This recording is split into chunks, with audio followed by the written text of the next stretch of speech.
How much would immigration fall by if Brexit were to happen? Well, the thing we'd be able to do is get the figures under control. And what I think is so scandalous about the figures today is that they show the failure of the government and indeed of several departments of state, the Home Office, Number 10, the Treasury, all said that we would be able to bring these numbers down to the tens of thousands. That has not proved possible. I'm in favour of immigration. I'm in favour of the benefits that it brings to our society. But I have to say that what is happening at the moment is being done completely without the consent of the British people.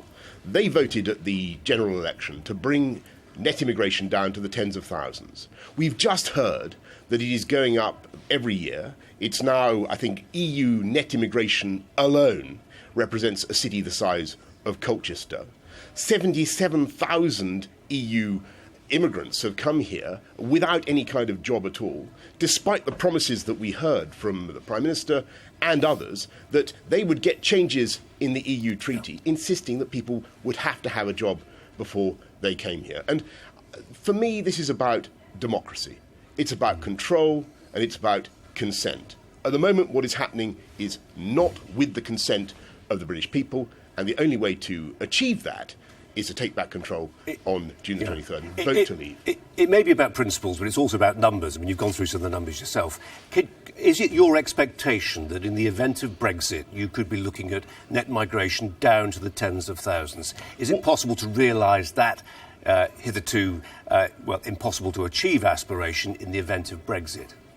I think it certainly is possible in the sense that you would take back control. At the moment, what is happening is that the government is pushing down very unfairly on, say, talented engineers from India or paramedics from Australia or whatever it happens to be, and has absolutely no control over huge numbers coming from the EU 28. And we would be able to decide our immigration policy on the needs of the British economy. Your report just now said, of course, we're always going to need immigration, and that's absolutely true. I, until recently, was mayor of a city that has thrived with large-scale immigration.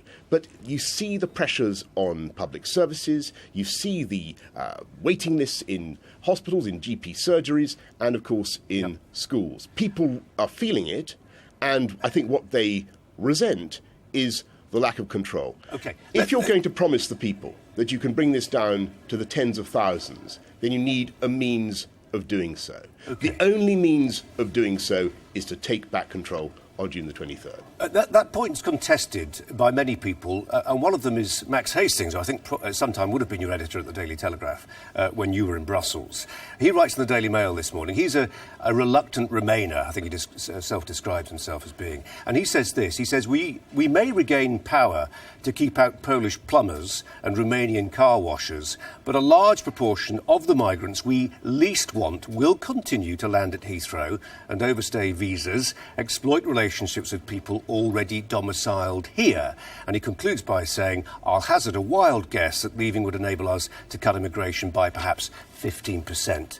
No more. Well, I don't agree with... I think there's a very good point that Max Hastings makes there, which is that under the current EU system, it is indeed true that we cannot deport people who overstay their welcome. Indeed, we cannot deport people who are associated with terrorism or criminality because of the Charter of Fundamental Rights, which is now applicable across the whole of the EU area. And that is a real problem for us. There have been several recent cases where the Home Secretary has been unable to send overstayers or people we don't want in this country back because of the EU. And again, we would be able to do that if we left on June the 23rd, if we vote to leave on June the 23rd.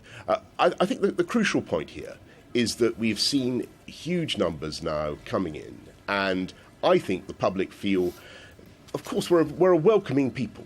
We understand the benefits of migration.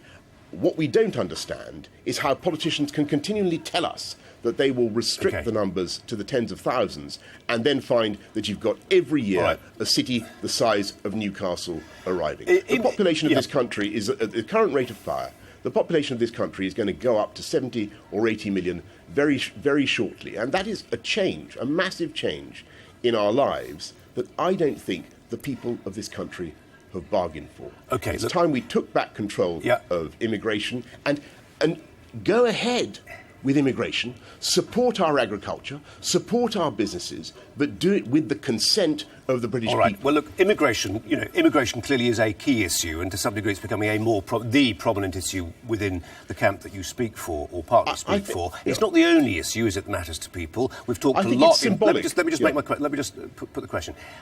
Another important subject, clearly, is security and defence, and some important people have come forward and talked about this on both sides of the argument. We had some senior former generals only this week making some important points. But let me put this quote to you from a speech of David Blunkett, former Home Secretary, and crucially, Home Secretary at the time of 9/11. And in part of his speech, he says this today. He says, the meetings we held at the Justice and Home Affairs Council at a Europe-wide level after September the 11th were illustrative of the importance of the ability to work quickly and effectively with all those who were then part of the Union. Is that not a perfect illustration of how actually the EU enhances security at moments of great peril and danger?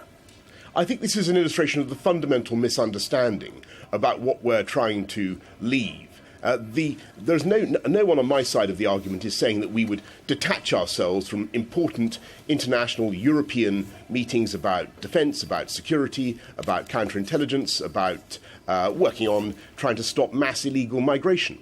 But all those things that David Blunkett describes taking place in 2001 can be done at an intergovernmental level. They do not need to be policed by the Brussels Commission.